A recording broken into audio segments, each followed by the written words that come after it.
নমস্কার, সাবনাভিক নিউজ নেটওয়ার্কে আপনাদের স্বাগত। বাংলার বুকে আবারও এক বর্বরচিত ঘটনা ঘটালো জনসাধারণ। বারাসতের হিংসাত্মক ছায়া এবার অশোকনগরে। ছেলে ধরা সন্দেহে গণপ্রহারের শিকার মহিলা।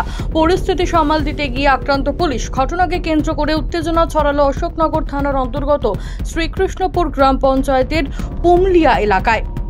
সূত্রের খবর, ডায়মন্ড হারবারের বাসিন্দা বছর 28-এর তরুণী রজনী খাতুন সাইকেল নিয়ে বিভিন্ন স্থানে ঘুরে বেড়ান। গতকাল বিকেলবেলা পুমলিয়া এলাকায় তাকে উদ্দেশ্যহীনভাবে ঘুরে বেড়াতে দেখে সন্দেহ হয় স্থানীয়দের। ছেলে ধরা সন্দেহে তার ওপর চড়াও হয় উত্তেজিত জনতা। শুরু হয় প্রহার।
ঘটনা প্রসঙ্গে কি জানালেন অশোকনগর কল্যাণগড় পৌরসভার চেয়ারম্যান প্রবোধ সরকার, শুনবো।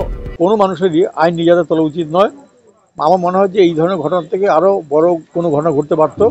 মানুষের আমরা অনুরোধ করি জনগণের কাছে যে আপনারা আইন নির্যাতন তুলে নেবেন না। আপনারা প্রশাসনের প্রতি ভরসা রাখুন, আস্থা রাখুন। অশোকনগর থানা পুলিশ অত্যন্ত তৎপর এবং আমার যখন যেভাবে ডাকি সেভাবে সাড়া দেন। যদি আপনাদের কোনো সমস্যা হয় আপনারা নিশ্চয়ই বলবেন। জনগণের কাছে আমাদের আবার একান্ত অনুরোধ যে আপনারা আইন নির্যাতন তুলে নেবেন না। আপনার প্রয়োজনে থানায় জানান, থানাকে বলুন, থানা নিশ্চয়ই ব্যবস্থা নেবে। যদি আপনাদের এই বলার পরও থানা ব্যবস্থা না নেয় তখন নিশ্চয়ই আমরা সকলে মিলে চেষ্টা করবো যাতে থানা সেই ব্যবস্থা গ্রহণ করে।